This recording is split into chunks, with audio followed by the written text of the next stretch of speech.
Today, I'm going to be going over the top 5 retrieves for spinnerbaits. Well, working 3 jobs, living out of the car. Mama never told me life would get this hard. Running around the world playing my guitar. Baby, you can love me, you can leave me, I'm a honky-tonk star. I'm Adam Hausmeyer, and welcome back to my YouTube channel. Today we're going to go over the top 5 retrieves for spinnerbaits. Hopefully these will help you catch more fish come the springtime. First thing we'll do, we'll go over a little bit of a recap of what spinnerbaits are like and what each of the blades do. The first kind of blade is called a Colorado blade, and it's kind of a round blade, and it creates a lot of thump in the water. The next kind of blade that you have is a willow leaf blade, and it creates flash in the water. And then you kind of have the Indiana blade, which is a mix of the two. It's kind of the elongated Colorado blade. If you were looking for a lot of vibration in the water, say the water is really dirty, you probably want to use a Colorado blade. If the water is really clear and you're trying to create a lot of flash, you want to use a willow leaf blade.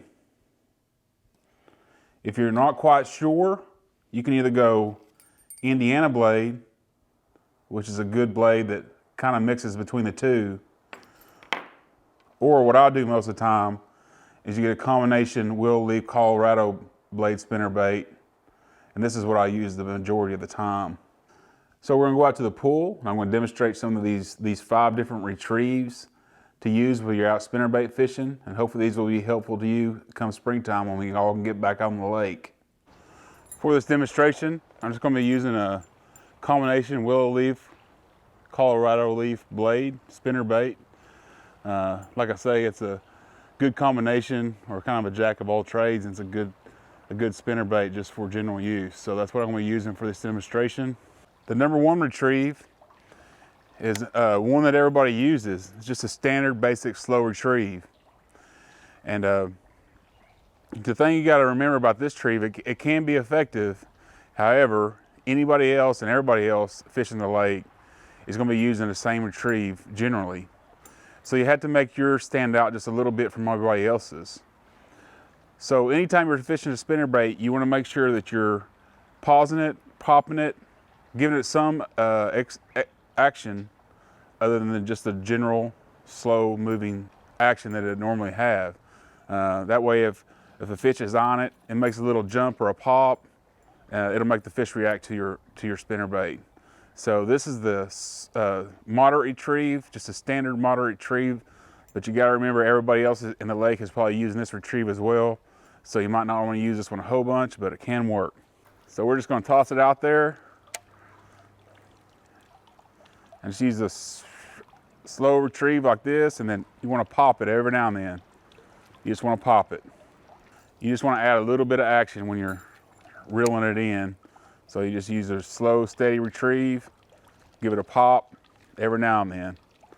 And what that does is it just makes the blades jump just a little bit, and you just continue on your way, reeling it in. And right when those spinnerbaits pop, I mean, that's what tells the fish to either grab it or don't grab it. So just a good way to do an easy retrieve. Just want to give it a good pop. The next kind of retrieve we're going to do, we're going to wake a spinnerbait, which is really effective when the fish are up shallow around shallow grass or flooded timber and stuff like that. When you're doing this retrieve, you want to cast it out there, hold your rod tip up high, then reel as fast as you can. And you want a little bit of a wake on the water. That's how fast you want to be reeling it, so that the blades are making a wake on top of the water. And throw it out there.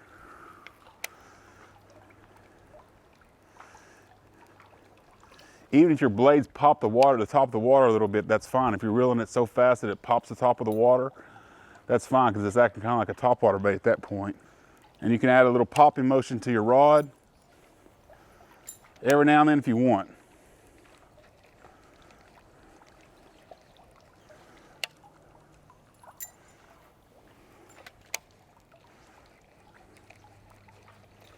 But you're basically using your spinning bait as a top water bait. that's what you're doing. The next kind of retrieve we're going to do is what's called a slow roll spinnerbait.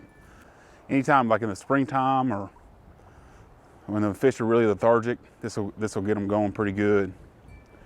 But what you want to do is you want to toss your spinnerbait out there, let it sink all the way to the bottom, and then just reel in. Keep your rod tip low, and just reel in as slow as possible, just where you can feel the blades thumping just a little bit.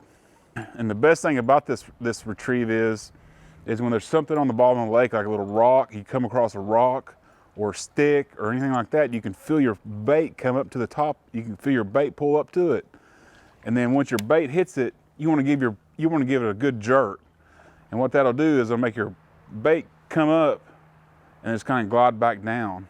So if you can imagine, you're slow rolling around the bottom, you come up over a limb and you feel that limb, and then all of a sudden your bait just shoots up. You jerk on your rod, your bait shoots up, and it kind of suspends for a second and then comes back down. Now when a fish sees all that action going on, it's going to get their attention, and hopefully you'll get a bite then. I don't have any logs or anything I'm going to pull rocks, but I'll try to demonstrate that as we go. So I let it sink all the way to the bottom. I'm just slow rolling right across the bottom. Say I felt a log right there or a stick, I'd pop up like that. The bait comes up and then sinks back to the bottom. And right there is where you get most of your strikes, if there's any fish around that log or that structure at all. That's right when you'd get it. Oh, that water is freezing cold. Okay, the fourth retrieve that I use, oh man, that water's cold. It's probably the one that I use the most, or try to use the most. And it's what we would call the yo-yo a spinnerbait. And then what that is you're gonna make the spinner go up and down, up and down, up and down. So you wanna throw it out, let it sink a little bit, bring it up with your rod, and then bring your rod back down. And while you're bringing your rod down and reeling up the slack in the line, and then bringing it back up, and so on and so forth. So it looks a little bit like this. Throw it out, reel your rod up, then let it sink back down. Then rod up, sink back down. Then you're reeling the slack up as you're letting the rod down. Throw it out like this, let it sink. Lift the rod tip up, reel in, rod tip up, reel in, rod tip up, reel in. And the thought behind that is it's just a little bit of a variation on just a standard slow retrieve, slow, steady retrieve. And it gives your bait just a little bit more action in the water and can really be effective. Because like I say, everybody else in the whole lake is just reeling they're just steadily reeling their spinnerbait in. So once the fish gets used to seeing that, they're going to be not going to be biting that as much. So you got to add a little bit of variation in retrieve, and this is a good way to do it. The last spinnerbait retrieve that I use is when I was fishing around docks, and a fish may be suspended up underneath the docks. And what this retrieve is just the fulcrum. So you put your spinnerbait out there, hold your rod tip up high, and the bait will just slowly come back to you. Now it's not going to look too good in this 8-foot pool because, like I was saying, usually you'd be fishing this under around docks that are in like 30 foot of water. So you pitch your bait out there, hold your rod tip high, and it just falls like this, like a fulcrum. And it just has a steady fall. So it's good to use around those docks that are in 20, 30 feet of water, but the fish might be suspended right up underneath the floats or maybe just a little bit farther down. But it's a good way to catch them, but it's not going to look like much in this pool, but this is the way I do it. And you're not even doing anything. You're just letting the spinnerbait fall back towards the boat. You're just holding it up high, engage the reel, and not doing a thing. You might pull it just ever so slightly just to make sure those blades are working, but for the most part, you're just letting it do its own thing. And like I say, this isn't one that I employ very often, especially around where I live, because we don't have a lot of boat docks around here. But if you get on some of those bigger, clearer water lakes, it's a good one to employ when you're around those lakes. Those are 5 spinnerbait retrieves, some of my favorite ones that I use. Hopefully they'll help you next time you go fishing. And let me know if you can think of any other ones that I can demonstrate for you here in the pool. If you've liked this video, please like it, share, and subscribe. Thanks for watching.